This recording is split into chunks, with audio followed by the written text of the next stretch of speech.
हैं। अगर आपको केंद्र निकालना है तो उसके लिए फॉर्मूला होगा x1 plus x2 plus x3 बटे 3, y1 plus y2 plus y3 बटे 3। ओके, इसी तरह से इस अध्याय में आपने निम्नलिखित तथ्यों का अध्ययन किया है। ठीक है, अगर मैं यहां पर बात करता हूं तो देखो, अगर आपके पास में एक बिंदु P है और एक बिंदु Q है, अगर इनके बीच की दूरी की बात की जाए, इनके बीच की दूरी की बात की जाए, तो दो बिंदुओं के बीच की दूरी कैसे निकालते हैं हम? भाई ये बिंदु P हो गया, ये बिंदु Q हो गया, इसके निर्देशांक x1 y1, इसके निर्देशांक x2 y2, तो दोनों के बीच की दूरी कैसे निकालेंगे? रूट x2 माइनस x1 का whole square plus y2 minus y1 का होल स्क्वायर।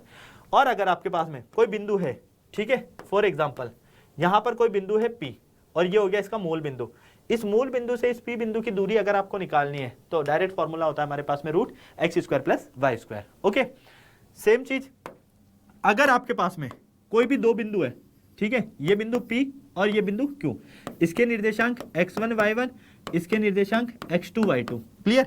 अब मैं अगर इन दो बिंदुओं को मान लो, एक A बिंदु क्या कर रहा है? विभाजित कर रहा है, इसके निर्देशांक xy है और m1 अनुपात m2 में विभाजित कर रहा है। क्लियर? अंत विभाजन हो रहा है और m1 अनुपात m2 में कर रहा है, तो इसके लिए फॉर्मूला होता है m1 x2 plus m2 x1 upon m1 plus m2, m1 y2 plus m2 y1 upon m1 plus m2। Clear? ये फॉर्मूला आपको ध्यान में रखना है।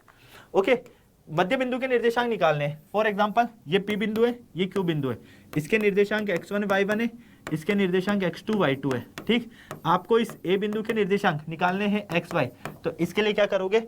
x1 प्लस x2 बटे 2, y1 प्लस y2 बटे 2। क्लियर? सेम त्रिभुज का सूत्र आपको, ये आपको पता है, काफी सारे बोर्ड से ये हट चुका है। ओके, नेक्स्ट आती है त्रिकोणमिति की बात। तो त्रिकोणमिति में सबसे ज्यादा जो जरूरी होती है वो होती है सर्वसमीका। तो ये तीन सर्वसमीका आपको याद होनी चाहिए। Sine square theta plus cos square theta बराबर 1, sec square theta minus tan square theta बराबर 1, cosec square theta minus cot square theta बराबर 1। टेन थीटा को आप लिखते हो साइन थीटा बटे कोस थीटा, कोट थीटा को लिखते हो कोस थीटा बटे साइन थीटा। ठीक, अगर मैं इनके गुणांक जो त्रिकोणमिति अनुपात है इनमें संबंध की मैं बात करता हूं, ठीक है, तो sine theta into cosec theta होता है 1, और इधर cosec theta into sec theta होता है 1, tan theta into cot theta होता है 1। क्लियर? अब 90 प्लस थीटा या 90 माइनस थीटा के पर जाते हैं हम, तो साइन, देखो मैंने आपको ऑलरेडी बताया कि 90 माइनस थीटा या 90 प्लस थीटा है, तो हमेशा ध्यान रख लेना साइन थीटा जो है वो कन्वर्ट होगा आपका कोस थीटा में, और कोस थीटा कन्वर्ट होगा साइन थीटा में, टेन थीटा आपका कन्वर्ट होगा कोट थीटा में, और कोट थीटा कन्वर्ट होगा टेन थीटा में। इसी तरह से सेक थीटा आपका कन्वर्ट होगा कोसेक थीटा में, और कोसेक थीटा कन्वर्ट होगा आपका सेक थीटा में। ओके, जो कि आपको यहां पर नजर आ रहा है देखने के लिए। ओके, नेक्स्ट, साइन थीटा को आप लंब बटे कर्ण लिखते हो, कोस थीटा को आप आधार बटे कर्ण लिखते हो, टेन थीटा को लंब बटे आधार, कोट थीटा को आधार बटे लंब, सेक थीटा को कर्ण बटे आधार, कोसेक थीटा को कर्ण बटे लंब। ये आपको काफी अच्छे से पता है।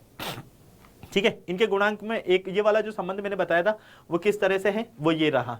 कोसेक थीटा को 1 अपॉन साइन थीटा भी लिख सकते हो, साइन थीटा को 1 अपॉन कोसेक थीटा भी लिख सकते हो। सेम चीज कोस थीटा को 1 अपॉन सेक थीटा को 1 upon cos theta, tan theta को sine theta upon cos theta भी लिखते हैं, लेकिन टेन थीटा को हम 1 अपॉन कोट थीटा भी लिखते हैं, कोट थीटा को हम कोस थीटा बटे साइन थीटा भी लिखते हैं, और 1 अपॉन टेन थीटा भी लिखते हैं।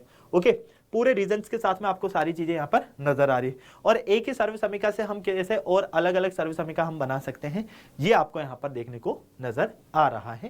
क्लियर? तो मुझे नहीं लगता यहाँ तक किसी को कोई परेशानी या कोई डाउट होगा। यहाँ से अगर आपको कोसेक थीटा का मान निकालना है तो कुछ नहीं करना है, इस स्क्वायर को हटाकर इधर रूट लगा देना है बस। ठीक है, यहाँ से कोट थीटा का मान निकालना है तो कोट स्क्वायर जो नजर आ रहा है इसको हटाकर इधर स्क्वायर रूट लगा दो। क्लियर? उसके बाद मोस्ट इंपोर्टेंट आती है ये त्रिकोणमिति सारणी, जो कि आपको पता होना चाहिए। इसके लिए आपको कुछ नहीं करना है, सबसे पहले 0 1 2 3 4 तक गिनती लिख दो, सब में 4 का भाग दे दो, फिर सबका स्क्वायर रूट ले लो, तो आपको साइन का मान मिल जाएगा। या फिर डायरेक्ट साइन का मान ध्यान रख लो, 0 1 बटे 2 1 बटे रूट 2 रूट 3 बटे 2 और 1। अब इसी मान को उल्टा करके लिख दो, 1 रूट 3 बटे 2 1 बटे रूट 2 1 बटे 2 और 0, तो ये कोस का मान हो गया। टेन थीटा साइन थीटा बटे कोस थीटा करके लिख दो, टेन थीटा क्या करोगे साइन थीटा बटे कोस थीटा करके लिख दोगे। कोट थीटा कैसा आएगा, टेन थीटा के मान को उल्टा कर दो। ठीक, सेक थीटा कैसा आएगा, 1 अपॉन कोस थीटा करके लिख दो। क्लियर? जो सेक थीटा का मान आएगा इसको उल्टा कर दो, कोसेक थीटा का मान आ जाएगा, बस इतनी सी बात है।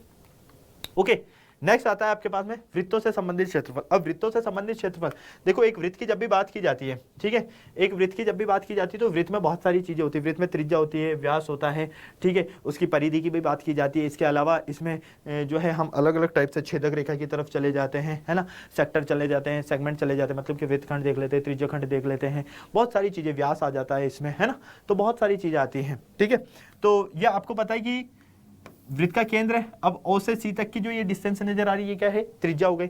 ए से बी तक की जो ये पूरा है ये क्या हो गया, इसका व्यास हो गया, या फिर ओ ए त्रिज्या होगी, ओ बी क्या होगी, इसकी त्रिज्या हो गई।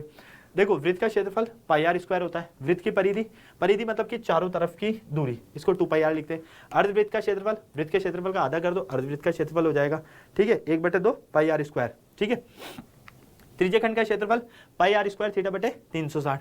अर्धवृत्त की परिधि पाई आर प्लस 2r, ये अर्धवृत्त, ठीक है। अगर इसकी परिधि की बात की जाए, ये बात यहाँ से क्वेश्चन आपको एक एग्जाम में देखने को जरूर मिलेगा, इसलिए इसको फॉर्मूले को ध्यान रखना। वृत्त का व्यास त्रिज्या का 2 गुना होता है। वृत्त के चतुर्थांश का क्षेत्रफल 1/4 into pi r square, okay. और चाप, ये वाला फॉर्मूला भी आपके लिए बहुत इंपॉर्टेंट है ना।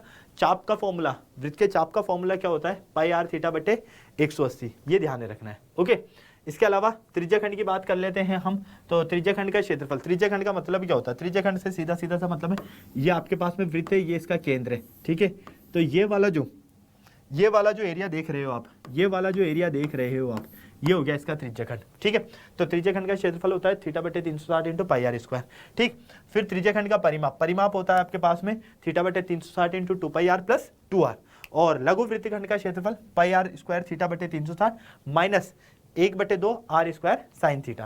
क्लियर, ये फॉर्मूलाज आपको ध्यान रखने हैं। फिर आते हैं हम पृष्ठीय क्षेत्रफल एवं आयतन पर। घन का पृष्ठीय क्षेत्रफल 6 इंटू भुजा। घन का विकर्ण आपके पास में √a स्क्वायर मतलब भुजा इंटू √3 हो जाएगा। घनाभ का आयतन लंबाई इंटू चौड़ाई इंटू ऊंचाई, घनाभ और घन का आयतन भुजा इंटू भुजा इंटू भुजा। कमरे के चारों दीवारों का क्षेत्रफल 2 इंटू लंबाई प्लस चौड़ाई इंटू ऊंचाई। बेलन का वक्र पृष्ठीय क्षेत्रफल 2 पाई आर एच। बेलन का संपूर्ण पृष्ठीय क्षेत्रफल 2 पाई आर आर प्लस एच। बेलन का आयतन पाई आर स्क्वायर एच। शंकु की तिर्यक ऊंचाई, शंकु की तिर्यक ऊंचाई क्या होती है, स्लेंट हाइट, जिसको हम बोलते हैं स्मॉल एल, ठीक है। क्या बोलते हैं, small L, clear. R square plus h square होती है ये, ओके। शंकु का पृष्ठीय क्षेत्रफल पाई आर एल होता है। शंकु का कुल पृष्ठीय क्षेत्रफल पाई आर आर प्लस एल होता है। शंकु का आयतन 1/3 पाई आर स्क्वायर एच होता है। गोले का पृष्ठीय क्षेत्रफल 4 पाई आर स्क्वायर होता है। अर्धगोले का कुल वक्र पृष्ठीय क्षेत्रफल 3 पाई आर स्क्वायर। गोले का आयतन 4/3 पाई आर क्यूब और अर्धगोले का आयतन 2/3 पाई आर क्यूब। ये आपको फॉर्मूलाज ध्यान रखने हैं।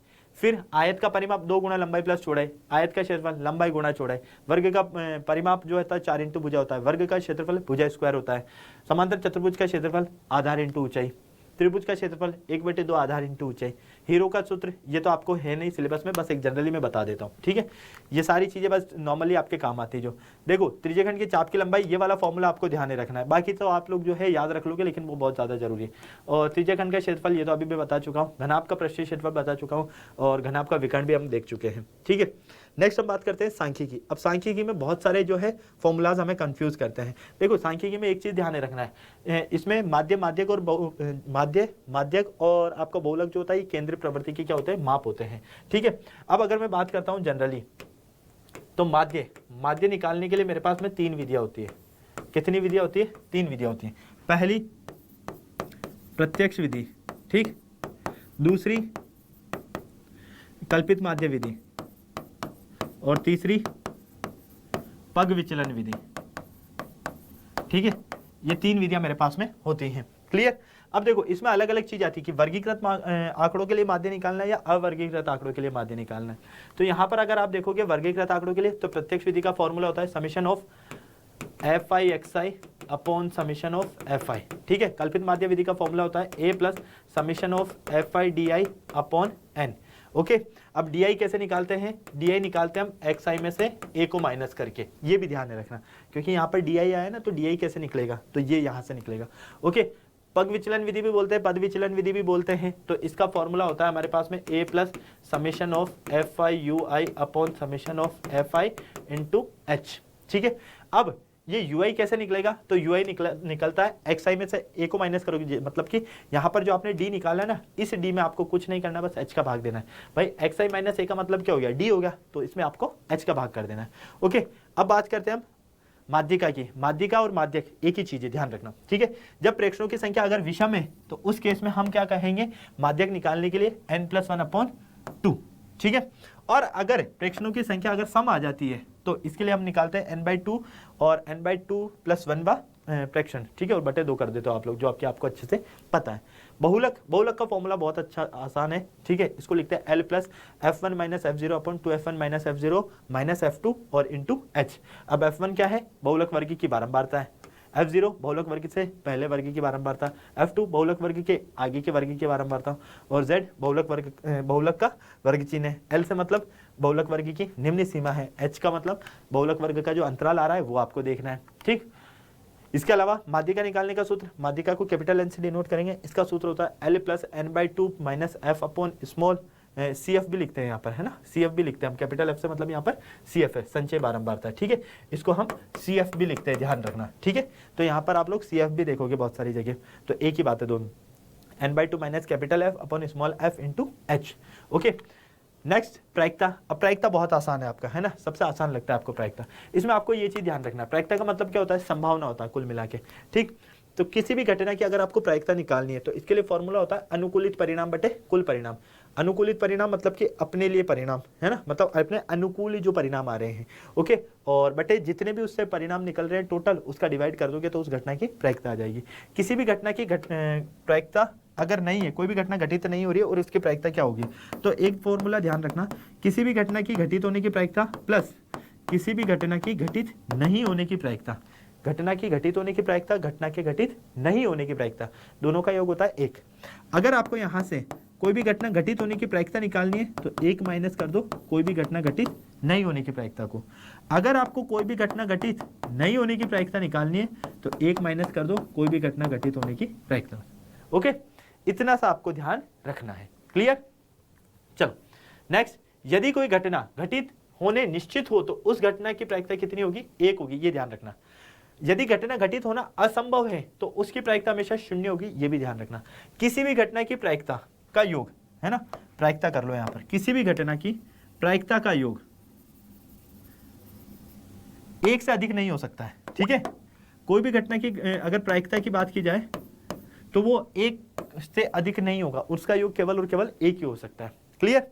तो ये छोटे छोटे से मैंने आपको पॉइंट्स बताया। इसके अलावा आपको अच्छे से पता है कि कोई भी अगर घटना घटित हो रही है उसकी आपको प्रायिकता निकालनी है तो वो कभी भी ऋणात्मक नहीं हो सकती, ओके, क्लियर। चलो भाई, तो ये आपको आज की क्लास में मैंने आज काफ़ी सारे फॉर्मूलाज करवा दिए हैं। आई होप आप लोगों को बहुत अच्छे से और बहुत प्यार से सारी चीज़ें समझ में आई होगी, किसी भी तरह की किसी भी बच्चे को कोई परेशानी नहीं रही होगी, है ना। अगर सेशन में मज़ा आया है तो सेशन को लाइक कीजिएगा, शेयर कीजिएगा और कमेंट बॉक्स में कमेंट करके मुझे ज़रूर बताइएगा कि ये सेशन आप लोगों को कैसा लगा। इसके अलावा इसके अगर आपको PDF चाहिए तो डिस्क्रिप्शन में जाइए, टेलीग्राम लिंक नज़र आएगा, वहाँ जाकर आप लोग जो है इसका फॉर्मूला का पूरा PDF ले सकते हो इस क्लास के, ओके। तो आई होप इसमें आपको सारी चीज़ें क्लियर होगी, किसी भी बच्चे को किसी तरह की कोई परेशानी नहीं होगी। क्लास 11th में अगर हमसे पढ़ना चाहते हैं तो उसके लिए आपको लिंक नज़र आ रहा होगा, फटाफट से जाइए चैनल को सब्सक्राइब कर लीजिए, ओके। तो फिर मिलते हैं बेटा हम नेक्स्ट क्लास में।